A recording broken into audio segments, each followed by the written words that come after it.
Hello, Namaskar, Khammaghani people. My name is Nandita Sudha Tiwari and welcome back to our channel, that is Professor Tiwari. I hope you guys liked our lectures on biology and physics. So if you do, then please hit the bell icon and don't forget to like, share and subscribe. So today we will gonna move ahead in chapter motion of class 9. And what's the heading of today's topic? And that is, we will gonna learn how to derive equation of uniformly accelerated motion by using graphical method. We have already understood that how we can derive equation of uniformly accelerated motion by using mathematics, but today we will gonna learn that how we can derive them by graphical method. So the heading is derive equation of uniformly accelerated motion by graphical method. Okay, so we will gonna see that how we can define all these three equations by using the graph. Now what kind of graph? We have understood, we have learned two type of graph in chapter motion. One is the distance time graph and the other is the speed time graph or velocity time graph. We can say distance time or displacement time, both are the same thing. We can say speed time curve or graph or velocity time graph, both means the same thing. So when we talk about uniform accelerated motion, then definitely we will gonna talk about the speed time graph or velocity time graph. So first we will gonna understand that we will gonna recall that what are the three equation of uniformly accelerated motion. The first equation is v equals to u plus at. The second equation is s equals to ut plus half at square, and the third equation is v square equals to u square plus 2as. These are the three equations. Now today we will gonna derive them one by one by using the graphical method. So let's start with equation number 1. What is the equation number 1? That is v equals to u plus at. Okay, so how we will gonna derive it? First we will gonna see that what kind of a graph we can make out of this equation. Okay, let's just assume this is the graph. So as I said, because we are talking about uniform accelerated motion, then definitely we will gonna put velocity or speed on y-axis. Okay, and of course time will be here on x-axis. Okay, so time is on x-axis and velocity or speed on y-axis. Okay, so now see, when we talk about uniform accelerated motion, what is uniform accelerated motion? Uniform accelerated motion means, first you need to understand acceleration. Acceleration is change in velocity, and uniform means something which is equal, constant or same. So change in velocity the velocity should get changed with uniform rate, by uniform rate. Velocity uniform rate से change होनी चाहिए, ठीक है? तो इसके लिए एक तो हम ये ग्राफ पढ़ते हैं. ये अगर ग्राफ हमारे पास में आता है तो हम कहते हैं कि that means this is the graph of uniform accelerated motion, मतलब वेलोसिटी में या स्पीड में चेंज आ रहा है बट यूनिफॉर्म रेट से. बट हम यहाँ पे ये वाला ग्राफ प्लॉट नहीं कर सकते. Why? Because see, when we talk about the first equation of uniformly accelerated motion, then we are talking about the final velocity, initial velocity, acceleration and time. So we have time, we have velocity, but if we will gonna start the graph from origin, अगर हम graph को origin से शुरू करते हैं, अगर ये graph origin से शुरू हो रहा है, मतलब यू तो आपका क्या हो गया, जीरो. ठीक है, अगर आपका ग्राफ ओरिजिन से शुरू होता है तो u तो आपका जीरो बता दिया आपने, तो आप u को अगर जीरो बताएंगे तो आप ये इक्वेशन प्रूफ ही नहीं कर सकते, प्रूव नहीं कर सकते ना, v equals to u plus at. In order to prove this equation you have to take some value of u, initial velocity आपको कुछ लेनी पड़ेगी. तो हम यूनिफॉर्म एक्सेलरेटेड मोशन जरूर है, मगर ये वाला ग्राफ इसके अंदर नहीं बन सकता, बिकॉज आपको कुछ इनिशियल वेलोसिटी कंसीडर करनी पड़ेगी. ठीक है, so let's just say the graph is basically starting from here. Okay, ये आप कुछ ओरिजिन मान लीजिए O, ये ओरिजिन O है, यहां से मतलब कुछ भी आपका टाइम होगा 0 सेकेंड, और यहाँ पे आप मान लीजिए at this point, let's just say that this point is what, this point is A. तो ये OA क्या हो जाएगा, बिकॉज ये A point is on the y axis where we are talking about this velocity and speed. तो यहाँ पे A point है और 0 is basically the origin of both of these axis. तो इसका मतलब ये हो गया कि OA जो है वो बेसिकली आपकी क्या हो गई, इनिशियल वेलोसिटी हो गई. मतलब जब कोई भी मूविंग ऑब्जेक्ट मूव कर रहे थे उस टाइम पे उनकी कुछ ना कुछ इनिशियल वेलोसिटी थी, अगर आपका ग्राफ ओरिजिन से शुरू नहीं होता है, in that case. Okay, so what about this, if this is the what we say initial velocity, then what about this line? This line definitely, because it is a straight line, so definitely it is showing what? It is showing uniformity. Uniformity in speed time graph means it is showing uniform acceleration. कहने का मतलब ये है कि देखिए ये आपकी initial velocity हो गई, उसके बाद में अगर ये ग्राफ आपका इनिशियल वेलोसिटी के बाद अगर ये यू स्ट्रेट मूव कर रहा है, दैट मींस कि इनिशियल वेलोसिटी, कुछ इनिशियल वेलोसिटी के बाद में ग्राफ की वेलोसिटी में कुछ चेंज आया है. बेसिकली ये स्ट्रेट लाइन क्या शो करती है? एक्सेलरेशन. और कैसा एक्सेलरेशन? यूनिफॉर्म रेट से चेंज हो रहा एक्सेलरेशन ये लाइन आपको शो करती है. ठीक है, तो मतलब OA इनिशियल वेलोसिटी थी, आप कह सकते हैं this is U initial velocity. उसके बाद यहां से लेके let's just say this is point B, ये पॉइंट B है इसका एंड पॉइंट ग्राफ का. तो यहां तक आपका एक्सेलरेशन हुआ एंड देन आफ्टर आप कह सकते हैं let's just draw the perpendicular. So this perpendicular means ये आपकी क्या हो गई? फाइनल वेलोसिटी हो गई. और यहां हम कोई पॉइंट मान लेते हैं, ये हो गया पॉइंट C. ठीक है, तो ये इनिशियल वेलोसिटी कंसीडर करना जरूरी है, अदरवाइज आप U को प्रूफ नहीं कर पाएंगे. तो आपको कुछ इनिशियल वेलोसिटी लेके चलनी पड़ेगी, इसके ओरिजिन से शुरू नहीं होके थोड़ा ऊपर से आपने अज्यूम कर लिया शुरू हो रहा है, कुछ भी हो सकती है, 5 मीटर पर सेकेंड, 10 मीटर पर सेकेंड या किलोमीटर, कुछ भी आप मान सकते हैं. फिर वहां से ये स्ट्रेट लाइन शो कर रही है कि यूनिफॉर्म रेट से एक्सेलरेशन हुआ, मतलब वेलोसिटी जो है जो U थी उसका उसमें जो चेंज आया वो यूनिफॉर्म रेट से आया. सो A to B is the acceleration and B to C is the final velocity. तो ये ग्राफ हमने प्लॉट कर दिया. अब हम इसके लिए पहले थोड़ा सा डिटेल लिख लेते हैं. तो देखिए पहली चीज हमें यहाँ से क्या पता लग रहा है कि OA जो है वो आपका U है. U मतलब इनिशियल वेलोसिटी. ठीक है, I dot V initial velocity. Then what is AB? ये इनिशियल वेलोसिटी. A से लेके B तक क्या हो रहा है? Acceleration. So AB is basically acceleration हुआ and then B to C. जब B to C आ रहे हैं so this will be your final velocity. ठीक है, यहां तक ये परपेंडिकुलर हमने ड्रॉ किया है, जो आपको करना पड़ेगा अज्यूम करने के लिए कि फाइनल वेलोसिटी क्या होगी आपकी एक्सेलरेशन. ठीक है, यहां तक बात हो गई. अब देखिए आप इसको किस तरीके से कर सकते हैं. आपने इनिशियल वेलोसिटी मान ली, आपने फाइनल वेलोसिटी मान ली. अब आपको फाइनल वेलोसिटी हमने क्या मानी है? BC.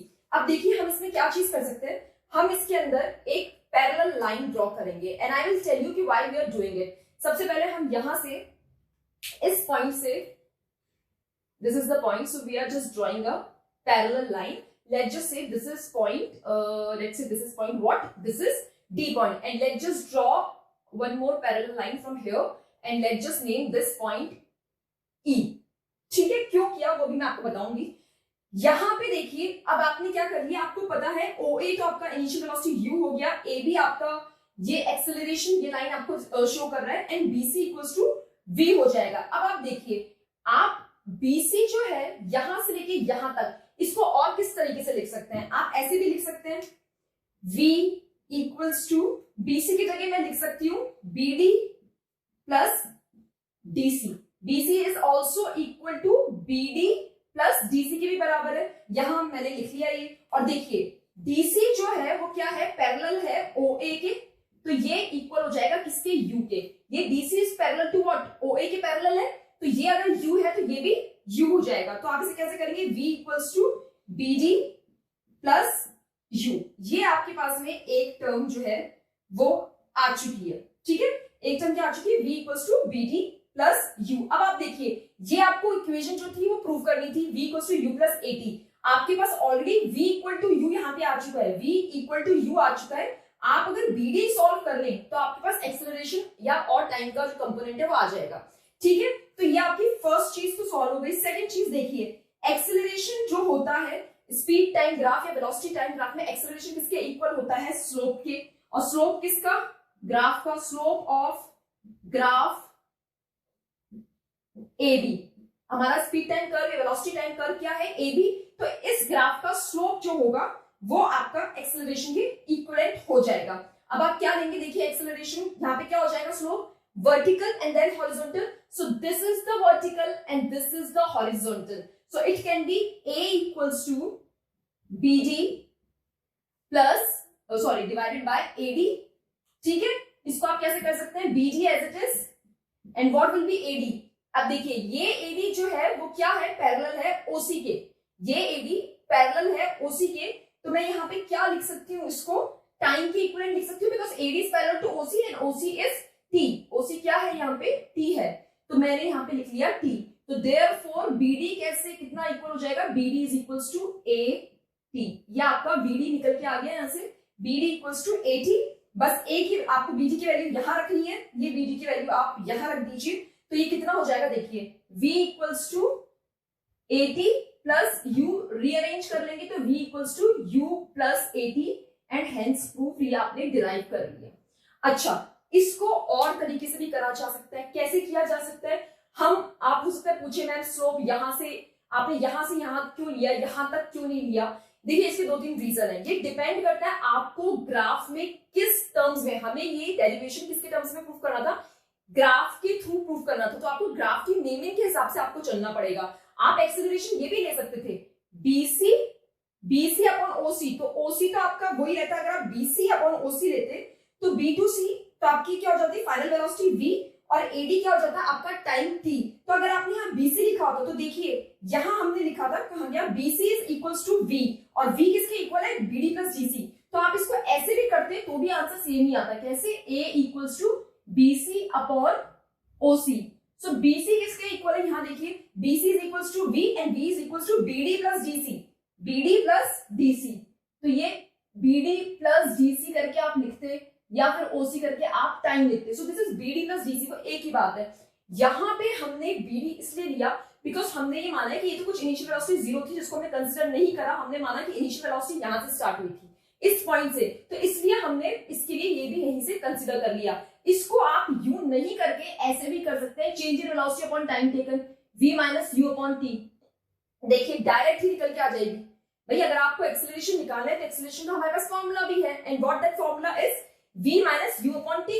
So what is V आप यहां से निकाल ले, वापस वही वाली बात हो जाएगी, वेलोसिटी आपको ऑलरेडी गिवन है फाइनल वेलोसिटी, और U आपको गिवन है OA, और ये टाइम हो जाएगा, तो that means it will B BD, DC की जगह पे U आ जाएगा, एंड देन अगेन U की जगह पे आपका ये U एज इट इज रहेगा, और टाइम की जगह पे आप ये लिख लेंगे। तो आपका जो सोल्यूशन है ना वो आप किसी भी मेथड से करें वो आएगा सेम ही, बट आपको सिर्फ ग्राफ में ये देखते कि आप यहां से निकालेंगे तो आपकी इक्वेशन निकल जाएगी, this will be AT, and rearrange करेंगे तो V equals to U plus AT आएगा। बट आपको ग्राफ के अकॉर्डिंग निकालना है, और आपको ग्राफ के नेमिंग के अकॉर्डिंग ही चलना पड़ेगा टू डिराइव द इक्वेशन। ठीक है, ये चीज क्लियर हो गई। यहां से हमें जो ध्यान रखना है वो ये ध्यान रखना है कि BD जो है वो इक्वल होता है AT के, और ये हमने किसी रीजन से निकाला है जो मैं आपको फाइनली एंड में बताऊंगी। ठीक है, now let just move, first equation हो गई, let just move to the second equation of uniformly accelerated motion. What is the second equation? Second equation says S equals to UT plus half AT square. ठीक है, क्या है आपकी second equation? Second equation है S equals to UT plus half AT square. ठीक है, हमने सब मान लिया था ये इनिशियल वेलोसिटी थी, A से भी एक्सेलरेशन हुआ, देन B to C आपकी फाइनल वेलोसिटी आई है, टाइम किसमें, इस टाइम T के अंदर ये सारी चीज हुई। तो हमने माना क्योंकि इनिशियल से फाइनल गया, फाइनल से ये पूरे टाइम में ये चीज वेलोसिटी में चेंज आया है, तो दैट मींस डिस्टेंस तो कुछ कवर हुआ है, तो हम कह सकते हैं कि S कुछ डिस्टेंस जो है वो टाइम T के अंदर क्या हुआ है, हमने कवर करा है। अब देखिए स्पीड टाइम कर्व हो या वेलोसिटी टाइम कर्व हो, इसमें डिस्टेंस ट्रेवल हम कैसे निकालते हैं? Distance travel is the area enclosed between the speed time curve and the time axis. Distance travel कैसे होगा? ये आपका AB स्पीड टाइम कर्व है, ये वेलोसिटी टाइम कर्व है, ये टाइम एक्सिस है, इनके बीच का एरिया आपका डिस्टेंस ट्रेवल निकालेगा। इसलिए पहली बात तो ये हमने परपेंडिकुलर ड्रॉ किया था, जो मैं हमेशा कहती हूँ। ठीक है, अब देखिए इसको भी दो तरीके से किया जा सकता है। ठीक है, कैसे करेंगे ये देखिए।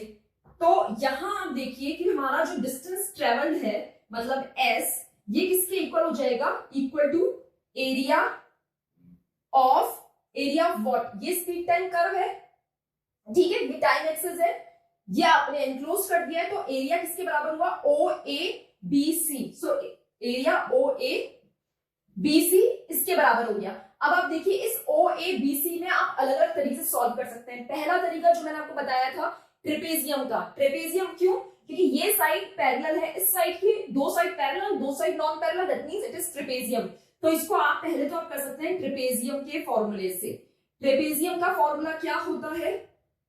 सम of two parallel sides, sum of two parallel side multiply by height and divide by 2. So what are the sum of two parallel sides? Sum of two parallel side is OA. So you can write over here, this is equivalent to S. So S equals to OA plus what? OA में आप क्या plus करेंगे? ये आपने पूरी B2C जो है plus कर लिया. So it will be B2C, ये आपकी पैरेलल साइड्स हो गई, multiply height is OC upon 2.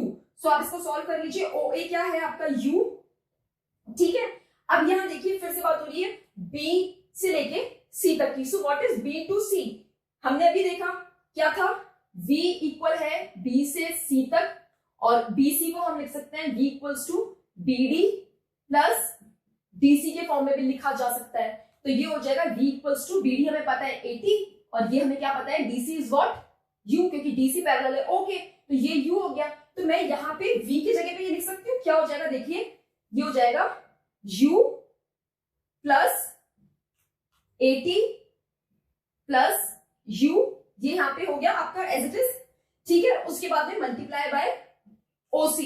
OC क्या हो जाएगा? O to C is what? Your T. बस डिवाइडेड बाय आप 2 कर लीजिए. अब आपको इसको सॉल्व कैसे करना है? इसको सॉल्व कर लिए, ये कितना हो जाएगा देखिए, S इक्वल्स टू, ये हो जाएगा आपका 2U plus 80 multiply by T upon 2.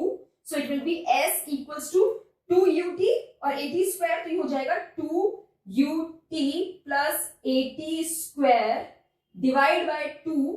तो यहां से निकलेगा S इक्वल्स टू 2 से 2 बढ़ गया, तो ये हो गया UT प्लस हाफ 80 स्क्वायर. ये देखिए, ये हमने इसको डिराइव कर दिया. समझ में आ गया? तो एक तरीका तो क्या था, आपके पास एरिया था OABC, तो एक तरीका तो था ट्रेपेजियम का, हमने सिंपल फॉर्मूला लगाया और उसे सॉल्व करा है. और यहां ध्यान रखिएगा, BC को आप डायरेक्ट V नहीं लिखेंगे. आप यहाँ पे फिर मैं कह रही हूँ, ये BC को आप डायरेक्ट, ये नहीं कि आप सोचेंगे कि ठीक है ये U ये V और हो गया. क्यों नहीं लिख सकते? क्योंकि हमें यहाँ क्वेश्चन में देखिए एक्सेलरेशन गिवन है. एक्सेलरेशन हमें गिवन है ना, तो हमें एक्सेलरेशन के टर्म में आंसर देना पड़ेगा. और एक्सेलरेशन के टर्म में कैसे आंसर होगा, ये BC हम सबसे पहले डिफाइन कर चुके हैं कि BC को हमें किस तरह से लिखना है, BD प्लस DC, जिससे कि हमारा इनिशियल का कंपोनेंट भी आ जाए और एक्सेलरेशन जो हमने BD के उसमें निकाला था 80 वो भी आ जाए. तो अगर आप सिर्फ V लिख देंगे यहाँ पे, तो एक्सेलरेशन की टर्म ही नहीं आएगी. समझ में आ रहा है? अगर आप सिर्फ V लिख दें यहाँ पे U लिखते, यहाँ V लिखते, यहाँ T लिखते, तो आप देखिए एक्सेलरेशन की टर्म ही नहीं आती, तो ये आप इसको डिराइव ही नहीं कर सकते थे. इसलिए यहाँ पे BC इज फाइनल वेलोसिटी, मगर BC को आपको इसी तरीके से लिखना पड़ेगा. इसलिए कह रही हूँ, जब भी आप ग्राफ करते हैं, इट इज वेरी इंपॉर्टेंट कि आप देख लें किस तरह से आप डिफाइन कर रहे हैं, वरना सॉल्व करने के बहुत सारे तरीके हैं. ठीक है, एक तरीका तो हमारा हो गया, ट्रेपेजियम के फॉर्मूले से हमने सॉल्व कर लिया. अब देखिए दूसरा तरीका हमारा इसका क्या हो जाएगा. ठीक है, एक और तरीका है, आप किसी भी तरीके से निकाल सकते हैं. मैं दोनों तरीके इसलिए बता रही हूँ जिससे कि आपको कंफ्यूजन नहीं रहे कि ऐसे नहीं निकलेगा वैसे नहीं निकलेगा. इसलिए वही डिस्टेंस ट्रेवल आपको निकालना है. ठीक है, क्या निकालना है? Distance travel. So distance travelled, that means S equals to area of what? OABC. Area तो आपका वही है, OABC. अब देखिए ये OABC, एक तो ये ट्रेपेजियम बन रहा था, और एक ये क्या बन रहा है, यहां बन रहा है ये रेक्टेंगल, और यहां बन रहा है ये ट्राइंगल. तो ये OABC किन दो चीजों का, किन दो शेप्स का कॉम्बिनेशन है देखिए. तो आप इसको लिख सकते हैं एरिया ऑफ ट्राइंगल. ट्राइंगल क्या है? ABD plus area of rectangle. ठीक है, तो मतलब आप ट्राइंगल का एरिया निकालिए, इनका एरिया निकालिए, दोनों को प्लस कर दीजिए, तो ये आपका टोटल एरिया आ जाएगा. कैसे करेंगे देखिए, हम पहले निकालते हैं क्या चीज, पहले हम निकाल रहे हैं एरिया ऑफ ट्राइंगल, क्या? ABD. Area of triangle ABD. आप इसे भी दो तरीके से कर सकते हैं. कैसे? या तो आप डायरेक्ट फॉर्मूला लगा लीजिए. किसका लगाएंगे direct formula? Area of triangle का डायरेक्ट फॉर्मूला क्या होता है? Half base into height. या तो अभी डायरेक्ट ये फॉर्मूला लगाइए और सॉल्व कर लीजिए, या फिर इसमें भी दूसरा तरीका है. And what's the second type? Second तरीका है, ये देखिए रेक्टेंगल आपको दिख रहा है, इसलिए मैंने ये ज्वाइन किया था. मैं चाहती तो ज्वाइन नहीं करती, आप डायरेक्ट ट्राइंगल का उसका फॉर्मूला लगा देते, बट मैं आपको सारा वे बताना चाहती हूँ कि किस किस तरीके से ये सॉल्व हो सकता है. तो ये देखिए ये रेक्टेंगल है, तो मैं इसको ऐसे भी लिख सकती हूँ, area of triangle ABD is equals to half of area of rectangle. ठीक है, एरिया ऑफ ट्राइंगल ABD क्या है? आधा है ये रेक्टेंगल के एरिया का. तो ये कैसे हो जाएगा? Half multiply area of rectangle क्या है? Base into length into breadth होता है, लेंथ इंटू ब्रेथ, तो ये आपका AE मल्टीप्लाई कितना हो जाएगा, आप इसमें यू करके ले लें, कैसे भी ले लें, क्योंकि ये भी इसके पैरेलल है, तो AD आ रहा है और BD आ रहा है, तो आप लिख सकते हैं AD मल्टीप्लाई BD। ठीक है, अब यहां देखें हाफ AD क्या है आपके, AD is parallel to again OC, तो आप क्या ले लेंगे T, यहां से T आ गया मल्टीप्लाई BD, ये है आपका B2D। So this B2D is what, again मैंने बताया था B से D हमने क्या निकाला था, 80 निकाला था, सो दिस विल बी 80, तो ये क्या हो जाएगा, यहां से आपको निकलेगा हाफ AT स्क्वायर, ये आपका एक पार्ट निकल गया, एरिया ऑफ ट्रायंगल ABD निकल गया, और अब एरिया ऑफ रेक्टेंगल निकालना है, ये नीचे वाला, तो एरिया ऑफ रेक्टेंगल क्या हो जाएगा, ये सेकंड वाला केस निकालें, एरिया ऑफ रेक्टेंगल क्या, OADC, OADC ये निकालना है, तो देखिए OA मल्टीप्लाई बाय OC, तो OA मल्टीप्लाई बाय OC क्या हो जाएगा, U multiply T, that is UT। अब क्या करेंगे, आप कुछ नहीं करेंगे, देखिए हाफ AT स्क्वायर और UT प्लस हो जाएगा, S के लिए निकाल रहे थे, तो ये हो जाएगा S इक्वल्स टू कितना हो जाएगा, UT plus half AT square, तो ये बन गया आपका वापस सेकेंड इक्वेशन जो है वो डिराइव हो गई, S equals to UT plus half AT square. समझ में आया, चाहे आप इन्हें ट्रेपेजियम के फॉर्मूले से कर लीजिए, एक ही बात है, चाहे आप इन्हें आधा आधा पार्ट में कर लीजिए, हमें चाहिए टोटल यही एरिया, आप कैसे भी निकालिए, मैथमेटिक्स आपने 8, 9, 10 में पढ़ी है, इस तरह के फिगर से क्वेश्चंस आते हैं, तो आप कैसे भी निकालिए, ये रेक्टेंगल का एरिया निकाल लीजिए, ट्रायंगल का निकाल लीजिए, दोनों को प्लस कर दीजिए, यहाँ ट्रायंगल का फॉर्मूला आप direct half base into height, base क्या हो जाएगा AD, हाइट क्या हो जाएगी BD, इसके थ्रू भी आप निकाल सकते थे, हाफ बेस क्या हो गया ये, तो T, AD is T, और हाइट क्या हो गई BD जो कि आपका AT है, तो देखिए इससे भी आंसर यही आएगा, तो कितना भी घुमा फिरा के कर ले आंसर जो है आपका वो सेम ही आएगा। ठीक है, तो ये भी आपकी डिराइव हो गई। अब हम किसकी बात करेंगे, अब हम बात करेंगे थर्ड इक्वेशन ऑफ मोशन, कि आप उनको भी कैसे डिराइव कर सकते हैं। ठीक है, so what is third equation of motion, third equation of motion is v equals to u square plus 2as। ठीक है, थर्ड इक्वेशन ऑफ मोशन क्या है हमारी, v square equals to u square plus 2as। अब देखिए इसमें भी क्या चीज है, इसमें भी थर्ड इक्वेशन भी किसके काम में आती है, स्पीड निकालने के, मगर फर्स्ट सेकंड और थर्ड मैंने जब आपको मैथमेटिकली डिराइव करना सिखाया था तब मैंने आपको बताया था कि फर्स्ट सेकंड और थर्ड इक्वेशन के अंदर क्या डिफरेंस है। फर्स्ट और सेकंड इक्वेशन में दोनों में टाइम का कंपोनेंट है, बट जो थर्ड इक्वेशन है उसमें टाइम नहीं है। तो जैसा हमने मैथमेटिकली डिराइव करते वक्त किया था वैसा ही इसके अंदर भी हम करेंगे। देखिए, क्योंकि हमें क्या निकालना है, ये भी किसकी बात करती है, डिस्टेंस ट्रेवल्ड की। किसकी बात करती है, ये थर्ड इक्वेशन ऑफ मोशन भी डिस्टेंस ट्रेवल्ड की बात करती है। तो अब आप देखिए कैसे निकालेंगे, यहां से डिस्टेंस ट्रेवल्ड, वही डिस्टेंस ट्रेवल तो वही होगा, equal to area of OABC, मतलब एरिया ऑफ ट्रेपेजियम। ठीक है, वही बात हो गई, वही उसी तरीके से आपको सेम करना है, मगर डिफरेंस क्या है, एरिया तो उसी तरह से निकालेंगे मगर डिफरेंस क्या है वो देखते हैं। देखिए एरिया ऑफ ट्रेपेजियम के लिए निकाल रहे हैं, तो S equals to sum of two parallel sides, मतलब OA प्लस क्या हो जाएगा, वही आपको BC की फॉर्म में आप चाहे लिख लें, ये हो गया। देन आपका क्या रहा, मल्टीप्लाई हाइट करनी है, height is what, this is OA, this will B OC, divide by 2। ठीक है यहां तक। अब यहां कैसे करेंगे, देखिए S इक्वल्स टू OA क्या है, U आ गया आपका, OA is U, plus BC क्या हो जाएगा, B2C, अगेन BD और ये DC, BD या DC आप चाहें तो इसको वैसे भी लिख सकते हैं, BD प्लस DC करके, BD की वैल्यू A है 80 और C की वैल्यू आपकी क्या आ जाएगी U, मगर हम उसे अभी उस तरीके से भी नहीं करेंगे। क्यों, क्योंकि इस वाले ये जो हम पैटर्न कर रहे हैं, ये जो इक्वेशन सॉल्व कर रहे हैं, v square equals to u square plus 2as, इसमें अगर हम चाहें तो हम अवॉइड कर सकते हैं टाइम का कंपोनेंट। मैं एक बार आपको करके दिखा देती हूँ।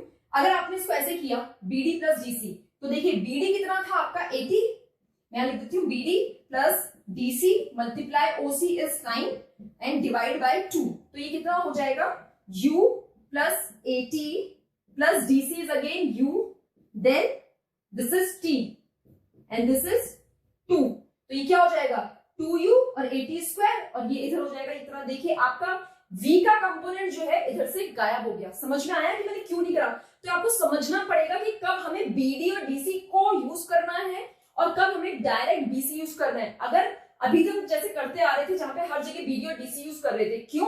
क्योंकि bd और dc दोनों यूज करने से यहाँ से at आएगा और यहाँ से u आएगा, तो t का कंपोनेंट एक आपके पास में आ जाएगा, जबकि t हमें चाहिए नहीं। अब आप बोलेंगे यहाँ पे भी तो t है, तो यहाँ पे तो t ट्रेपेजियम के फॉर्मूले के कारण है, because this is the height. तो हम कोशिश करेंगे कि टाइम का कंपोनेंट हम अवॉइड करें, तो हम डायरेक्ट जो है b2c की फॉर्म में लिखेंगे। तो अब आप देखिए समझ में आ गया कि इस तरीके से ये क्यों नहीं हो सकता, बिकॉज इसकी हमें रिक्वायरमेंट नहीं है, वरना आपका डिराइव ही नहीं होगा। तो अब देखिए इसको कैसे करना है। OA कितना हो जाएगा, OA इज U, लिख लिया।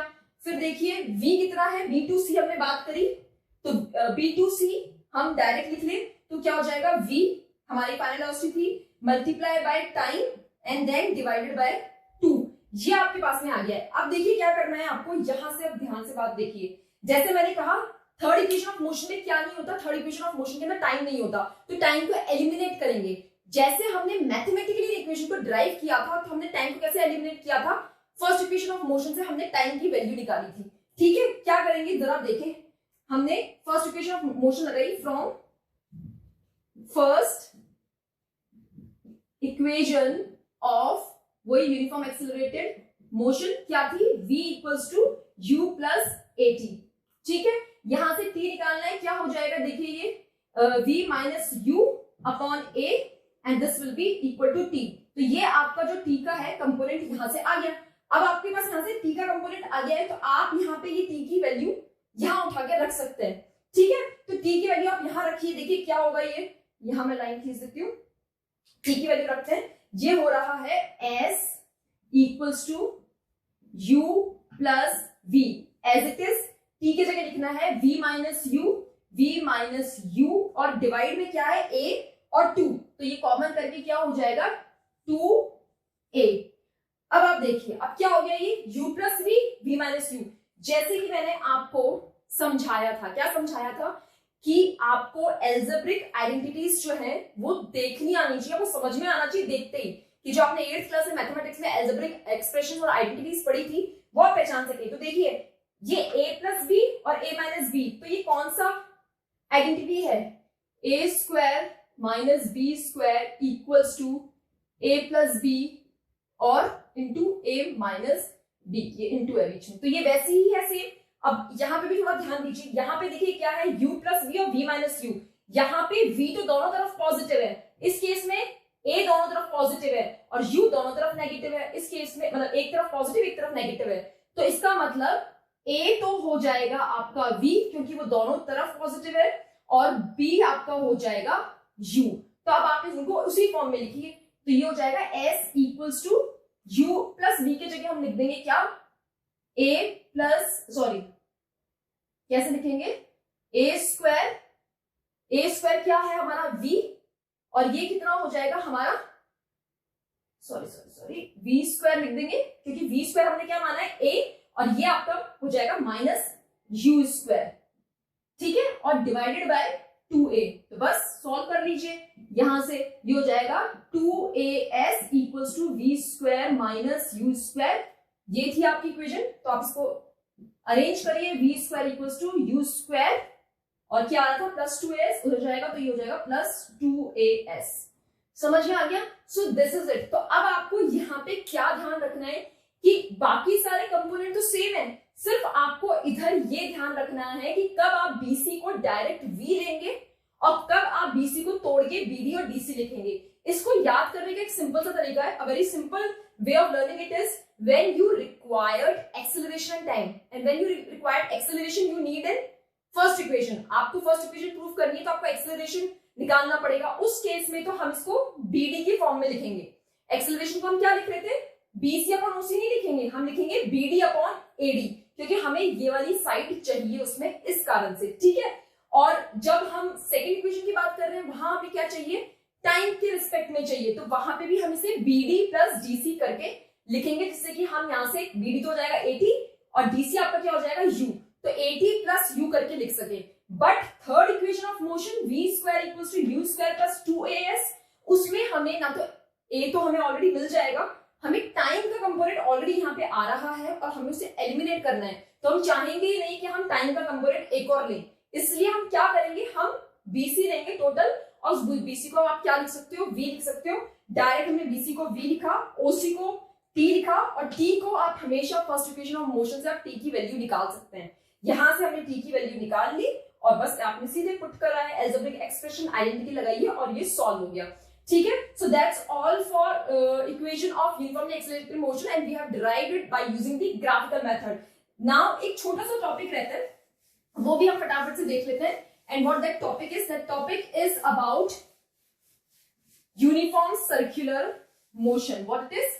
Uniform circular motion. So as the name suggests, जैसे मैं हमेशा कहती हूँ, आपको सबसे पहले क्या देखना चाहिए, आपको सबसे पहले देखना चाहिए कि आपको नेम से क्या पता लग रहा है, आपको टॉपिक के नेम से क्या पता लग रहा है, आपको ये देखना चाहिए। तो देखिए टॉपिक का नाम क्या है, यूनिफॉर्म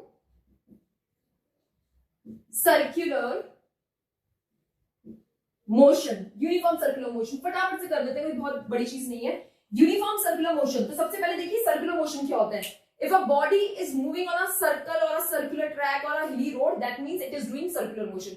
कोई भी बॉडी सर्कल, सर्कुलर ट्रैक या हिली रोड पे मूव करेगी तो हम कहेंगे वो सर्कुलर मोशन कर रही है। एग्जाम्पल क्या हो जाता है, एग्जाम्पल देखिए, merry go round, merry go round, वो जो गोल गोल घूमता है, ग्राउंड पे होता है, ऐसे गोल गोल घूमता है, तो वो भी क्या कर रहा है, सर्कुलर मोशन। उसके अलावा आप किसके एग्जांपल ले सकते हैं, सीडी होती है, सीडी प्लेयर में आप सीडी लगाते हैं, वो जो रिवॉल्व करती है, गोल गोल घूमती है, सर्कुलर मोशन का एग्जांपल हो गया। अब सर्कुलर मोशन तो समझ में आ गया, बट यूनिफॉर्म सर्कुलर मोशन क्या होता है ये हम बाद में समझेंगे। पहले हमें क्या समझना पड़ेगा, सर्कुलर पाथ के बारे में। व्हाट इज सर्कुलर पाथ, होता क्या है।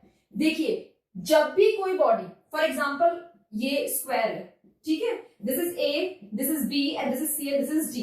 तो जब भी कोई बॉडी, मान लेते हैं कि एथलीट है, वो ये स्क्वायर ट्रैक पे भग रहे हैं, रन कर रहे हैं स्क्वायर ट्रैक के ऊपर, तो क्या होगा, क्योंकि देखिए स्क्वायर के 4 साइड्स हैं, 4 कॉर्नर्स हैं, स्क्वायर की क्या है, 4 कॉर्नर्स हैं, तो वो 4 बार ही उनका डायरेक्शन चेंज होगा। जब वो यहां से यहां आएंगे, direction change, direction change, direction change, और यहाँ पे भी डायरेक्शन चेंज। तो क्योंकि 4 साइड्स हैं या 4 कॉर्नर्स हैं, तो 4 बार उनका डायरेक्शन ऑफ मोशन चेंज होगा, डायरेक्शन ऑफ मोशन चेंजेस। ठीक है, ऐसे ही हम बात करते हैं हेक्सागोन की। देखिए हेक्सागोन अगर ट्रैक होता है तो उसमें कितनी, हेक्सागोन की बात करते हैं तो उसमें क्या होता है, हेक्सागोन की 6 साइड्स होती हैं, तो जितनी साइड्स होंगी उतनी बार डायरेक्शन ऑफ मोशन एथलीट का चेंज होगा। अगर किसी हेक्सागोनल ट्रैक के ऊपर एथलीट मूव करते हैं, मतलब वो 6 बार अपना डायरेक्शन चेंज करेंगे। ऑक्टागोनल की बात करते हैं, ठीक है, ऑक्टागोनल की बात करते हैं, 8 साइड्स होती है, तो 8 बार एथलीट अपनी डायरेक्शन को चेंज करेंगे। तो यहां से हमें क्या समझ में आ रहा है, कैसा भी ट्रैक हो उस पे जितनी साइड्स होंगी, जितने कॉर्नर्स होंगे, उतनी ही बार किसी मूविंग ऑब्जेक्ट या किसी भी तरह का ऑब्जेक्ट का डायरेक्शन चेंज होगा। ठीक है, तो फ्रीक्वेंसी उसी के हिसाब से होगी। वैसे ही जब हम सर्कल की बात करते हैं या सर्कुलर ट्रैक की बात करते हैं, उस केस में देखिए इनमें तो 4 हो गए, 6 हो गए, 8 हो गए, इस तरह से 4, 6 और 8 हो गया। मगर जब सर्कल की बात करते हैं या सर्कुलर ट्रैक की बात करते हैं, उस केस में क्या होता है, आपके सर्कुलर ट्रैक पे इनडेफिनाइट साइड्स होती हैं। इनडेफिनाइट साइड्स का क्या मतलब होता है, इनडेफिनाइट साइड्स मतलब आप गिन नहीं सकते, इतनी साइड्स होती हैं, मतलब बहुत सारी। आप उसको ये भी कहते हैं पॉइंट साइड्स भी कहते हैं। सर्कल पे क्या होती है, पॉइंट साइड्स या फिर इनडेफिनाइट साइड्स जो है वो होती हैं। तो इनडेफिनाइट साइड्स मतलब जब साइड 4 थी तो 4 बार आपका डायरेक्शन ऑफ मोशन हुआ, और अब अगर साइड इनडेफिनाइट हो जाएगी तो आपका मोशन, डायरेक्शन ऑफ मोशन होगा वो कंटिन्यूस होगा। तो मैंने आपको पहले भी एग्जांपल दिया था, हिली रोड पे एक गाड़ी चलती है, आप स्पीड कांस्टेंट रख लीजिए, मगर वेलोसिटी में चेंज आएगा। क्यों? क्योंकि उनका डायरेक्शन कॉन्स्टेंटली चेंज होता है। तो जब ये सर्कल की हम बात करते हैं, इसके ऊपर इसके लिए क्या बात करेंगे कि इनडेफिनाइट साइड्स होती हैं। तो अगर इस पे मान लीजिए कोई एथलीट सर्कुलर ट्रैक पे मूव कर रहे हैं, स्पीड क्या रख ली, कांस्टेंट रख ली, स्पीड कांस्टेंट भी हो गई तो भी उनकी वेलोसिटी कांस्टेंट नहीं होगी, वेलोसिटी चेंज होगी, क्योंकि वेलोसिटी स्पीड और डायरेक्शन दोनों पे डिपेंडेंट है। स्पीड कांस्टेंट भी है तो भी डायरेक्शन ऑफ मोशन तो देखिए कंटिन्यूअसली चेंज होता रहेगा। तो हमने यहाँ से क्या समझा कि यूनिफॉर्म सर्कुलर मोशन क्या होता है कि एक तो सर्कुलर मोशन मतलब बॉडी सर्कुलर ट्रैक पे मूव करेगी, और यूनिफॉर्म वर्ड मतलब बराबर, बराबर क्या होगी, कांस्टेंट स्पीड हो सकती है। तो if a body has a uniform speed and if that body is moving on a circular track then we say it is uniform circular motion. और यूनिफॉर्म सर्कुलर मोशन को हम एक्सिलरेटेड भी कहते हैं। क्या कहते हैं? एक्सिलरेटेड मोशन भी कहते हैं। क्यों? क्योंकि एक्सिलरेशन के लिए क्या होना चाहिए, वेलोसिटी में चेंज, और वेलोसिटी में चेंज तो यहाँ पे ऑलरेडी होते हो कि डायरेक्शन चेंज हो रहा है। तो यूनिफॉर्म सर्कुलर मोशन में क्या होता है, स्पीड कांस्टेंट और वेलोसिटी में चेंज, और वेलोसिटी में चेंज इसलिए एक्सिलरेटेड भी कहलाता है वो मोशन, या फिर यूनिफॉर्म सर्कुलर मोशन भी हो सकता है। अब आप देखिए इसको अपन एक और एग्जांपल से समझ सकते हैं। बचपन में इस तरह से किया जाता है कि थ्रेड लेते हैं, थ्रेड के ऊपर स्टोन बांध दिया जाता है एंड देन बेसिकली उसको आप ऐसे घुमाते हैं, तो वो क्या है, वो एक सर्कुलर यूनिफॉर्म सर्कुलर मोशन का एग्जांपल है। कैसे? आप थ्रेड से उनको यूं घुमाएंगे, फॉर एग्जांपल यहाँ पे किसी पॉइंट के ऊपर आपका स्टोन है, let's just say this is the point A, और ये थ्रेड हो गई, ठीक है, ये क्या हो गया, आपकी थ्रेड हो गई। तो मान लेते हैं ये वेस्ट डायरेक्शन है, ये ईस्ट डायरेक्शन है, ये नॉर्थ हो गया और ये साउथ डायरेक्शन हो गया, ठीक है। तो आप इसको, ये तो अपन 2D में देख रहे हैं, पर 3D में आप कैसे देखेंगे, आप करके देखिए, चाहे आप ये करके देख सकते हैं एक्सपेरिमेंट। आपने थ्रेड से बांध दिया स्टोन को एंड देन आप उसको ऐसे गोल गोल सर्कुलर मोशन में घुमाइए। तो मान लेते हैं किसी पॉइंट ए पे जब वो स्टोन आया और उस पॉइंट पे आपने स्टोन को अपने हाथ से छोड़ दिया, तो अभी क्या है, स्टोन किस डायरेक्शन में है, देखिए ये टेंजेंट, टेंजेंट वैसे हम काइनेमेटिक्स में 11th क्लास में पढ़ेंगे, बट ये हल्का सा आपको समझाने के लिए है सिर्फ, कि अगर आपने स्टोन किसी इस पॉइंट पे और यहाँ से थ्रेड से बंधा हुआ है, इस डायरेक्शन में है, मतलब ईस्ट डायरेक्शन में है, और आप उस टाइम पे अगर उसे रिलीज कर देंगे तो वो ईस्ट ही डायरेक्शन में चला जाएगा। या यहाँ पे देख लीजिए, ये दूसरा पॉइंट हो गया आपका, ये स्टोन है यहाँ पे, ये बी पॉइंट हो गया। तो अब इसके लिए टेंजेंट क्या हो जाएगा, यहाँ नीचे की तरफ, मतलब अगर इस पॉइंट पे है, मतलब यहां से ये घूम रहा है, ये कैसे घूम रहा है, ये इस डायरेक्शन में घूम रहा है लगातार। तो ये नीचे की तरफ आ रहा था, बी पॉइंट पे था, आपने छोड़ दिया तो ये साउथ डायरेक्शन में चला जाएगा। तो समझ में आ रहा है कि सर्कुलर ट्रैक पे देखिए लगातार डायरेक्शन चेंज हो रहा है। हो सकता है स्टोन की स्पीड कांस्टेंट ही हो, मगर डायरेक्शन देखिए लगातार चेंज होता रहेगा, और जिस डायरेक्शन में आप रिलीज कर देंगे उसी डायरेक्शन के अंदर वो ऑब्जेक्ट मूव हो जाता है। तो एक एग्जाम्पल हो गया। दूसरी चीज, सर्कुलर ट्रैक में किसी भी ऑब्जेक्ट को सर्कुलर ट्रैक में रखने के लिए एक फोर्स की रिक्वायरमेंट होती है। क्या होती है? एक फोर्स की रिक्वायरमेंट होती है, और वो फोर्स कौन सी होती है वो भी हम देख लेते हैं। उस फोर्स को हम कहते हैं सेंट्रीपिटल फोर्स, ठीक है। क्या कहते हैं? सेंट्रीपिटल फोर्स कहते हैं। सेंट्रीपिटल फोर्स कौन सी फोर्स होती है? Centripetal force is basically a force responsible for keeping any object in circular motion. किसी भी ऑब्जेक्ट को सर्कुलर मोशन में रखने के लिए जो फोर्स होती है वो सेंट्रीपिटल फोर्स होती है, और ये अलग अलग तरह की होती है। फॉर एग्जाम्पल इसमें सेंट्रीपिटल फोर्स क्या लग रही है, ये थ्रेड जो है जो पुल कर रहा है, देखिए आपके हाथ में थ्रेड है और आप यूं घुमा रहे हैं, तो ये सेंट्रीपिटल फोर्स कहलाएगी। अच्छा, अब ये सेंट्रीपिटल फोर्स के कुछ एग्जाम्पल्स होते हैं। देखिए एक एग्जाम्पल क्या है, आर्टिफिशियल सैटेलाइट का एग्जांपल है। क्या है? Artificial satellite. आर्टिफिशियल सैटेलाइट जिनके कारण आपका इंटरनेट, आपके मोबाइल फोन्स, नेटवर्क, रेडियो, ये सारी चीजें वर्क करती हैं, ये किसके कारण कर रही है? आर्टिफिशियल सैटेलाइट्स के कारण कर रही है। और ये आर्टिफिशियल सैटेलाइट्स क्या होती है? अर्थ के, हमारी जो अर्थ है उनका चक्कर लगाती है, ठीक है। तो ये आर्टिफिशियल सैटेलाइट्स अर्थ के चक्कर कैसे लगा पा रही है? बिकॉज अर्थ एक सेंट्रीपिटल फोर्स प्रोवाइड कर रही है, जिसके कारण ये सैटेलाइट्स सर्कुलर मोशन कर रही है। कैसे? कौन सी है वो सेंट्रीपिटल फोर्स? कौन सी सेंट्रीपिटल फोर्स है? उसे कहते हैं ग्रेविटी ऑफ अर्थ। अर्थ की ग्रेविटी जो है, फोर्स ऑफ ग्रेविटी जो है अर्थ की, वो उन आर्टिफिशियल सैटेलाइट्स पे लग रही है, इस कारण से वो सर्कुलर मोशन जो है वो कॉन्स्टेंटली कर पा रही है, ठीक है। एक एग्जांपल हो गया artificial satellite, natural satellite. Artificial satellites तो हो गई जो हम मैन मेड बनाते हैं, और एक नेचुरल सैटेलाइट का एग्जांपल क्या है? मून। मून पे भी सेम कॉन्सेप्ट है, मून भी जो है सर्कुलर मोशन कर रहा है। Why? Because of force of gravity of earth. Earth की फोर्स ऑफ ग्रेविटी के कारण ही मून भी जो है सर्कुलर मोशन अर्थ के अराउंड कर रहे हैं। और दोनों ही केसेस में आप देखिए ये किस तरह का मोशन कहलाएगा? ये यूनिफॉर्म सर्कुलर मोशन भी कहलाएगा और एक्सिलरेटेड भी कहलाएगा। अगर ये मोशन है तो ये तो जरूर होगा, इसमें भी सेम चीज होगी, मून के केस में भी। दूसरा एग्जांपल, प्लैनेट्स जो है सन के चक्कर लगाते हैं, रिवॉल्व होते हैं, वो किसका एग्जांपल है? उसमें क्या हो रहा है कि सन जो है वो ग्रेविटेशनल फोर्स जो है वो लगाना है प्लैनेट्स के ऊपर, और इस कारण से जो जितने भी प्लैनेट्स हैं वो बेसिकली रिवॉल्व कर पा रहे हैं सन के अराउंड, वो भी ग्रेविटेशनल फोर्स किसका एग्जांपल हो गया, अगेन सेंट्रीपिटल फोर्स का आपका एग्जांपल हो गया, और वो भी किसका टाइप है, यूनिफॉर्म सर्कुलर मोशन है या एक्सेलरेटेड मोशन है। ठीक है, अब एक चीज आती है कि यूनिफॉर्म सर्कुलर मोशन और क्या बात है, एक होता है यूनिफॉर्म लीनियर मोशन। ठीक है, एक क्या है, ये तो हम पढ़ ही रहे हैं, यूनिफॉर्म सर्कुलर मोशन, और दूसरा होता है यूनिफॉर्म लीनियर मोशन। इनमें डिफरेंस क्या है, देखिए ये तो सर्कुलर पाथ है और ये लीनियर पाथ है, इसमें डिफरेंस ये है, इसमें डायरेक्शन ऑफ मोशन फिक्स्ड होता है, इसमें डायरेक्शन ऑफ मोशन फिक्स्ड होता है, इसलिए ये नॉट एक्सिलरेट, ये एक्सिलरेट नहीं करता। यूनिफॉर्म लीनियर मोशन मतलब एक स्ट्रेट लाइन पे, तो इसके अंदर डायरेक्शन ऑफ मोशन फिक्स रहता है, इसलिए एक्सेलरेशन नहीं होगा।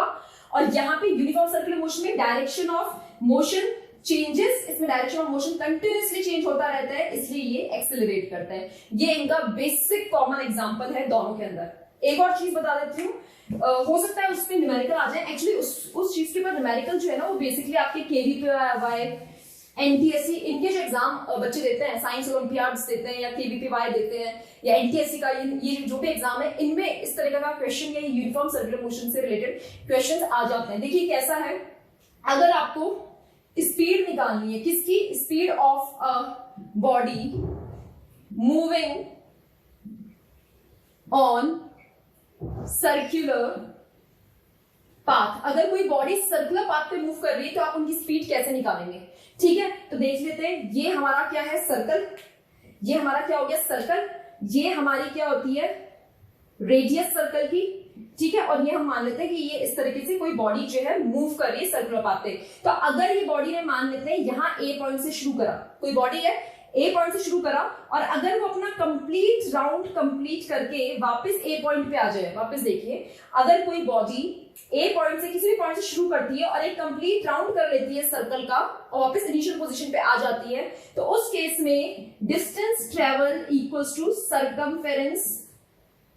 Circumference of circle. तो उस बॉडी का डिस्टेंस ट्रेवल किसके बराबर हो जाएगा, सर्कमफेरेंस। बहुत बच्चे बोलते हैं एरिया क्यों नहीं, एरिया इज दिस कंप्लीट, ये अंदर का पूरा area of circle is pi r square, वो पूरा होता है। सर्कमफेरेंस जो है वो उस शेप की बाउंड्री, सर्कल की बाउंड्री है सर्कमफेरेंस, तो आप अंदर थोड़ी चलेंगे, आप बाउंड्री पे चलते हैं। तो अगर एक बॉडी सर्कुलर ट्रैक पे पूरा एक राउंड कंप्लीट कर लेती है तो डिस्टेंस ट्रेवल क्या हो जाएगा उसके लिए, 2 पाई आर। तो अब देखिए स्पीड निकालना है, कुछ कोई बहुत हार्ड एंड फास्ट है नहीं, कैसे निकलेगा, फॉर्मूले से speed is equals to distance upon time, and what is distance, distance is 2 pi r upon t, और पाई की वैल्यू आपको पता ही है, या तो 3.14 ले लें या फिर 22/7 ले लें। ये बहुत लंबी होती है, 3.14 के आगे तक होती है, बट वो आपके हम सॉल्व करते वक्त इतनी लंबी वैल्यू लेते नहीं है, 3.14 या 22/7 यही लेते हैं। Okay, so that's all for today. We have learned this was the last topic in chapter motion. If you have any queries, then you can drop them in the comment section below. I will definitely reply sooner or later. Or if you're not comfortable in the comment section, then you can check the description box where I have provided the email address of my channel. I have also provided the Instagram and the Facebook ID as well. तो आप वहाँ पे भी मुझे message कर सकते हैं जैसे भी आप कंफर्टेबल हो, and if you have any suggestions और feedback then you can also drop them in the comment section below. I will definitely gonna check. Okay, so that's all for today. We will gonna meet in our next lecture. Thank you and Khamagani.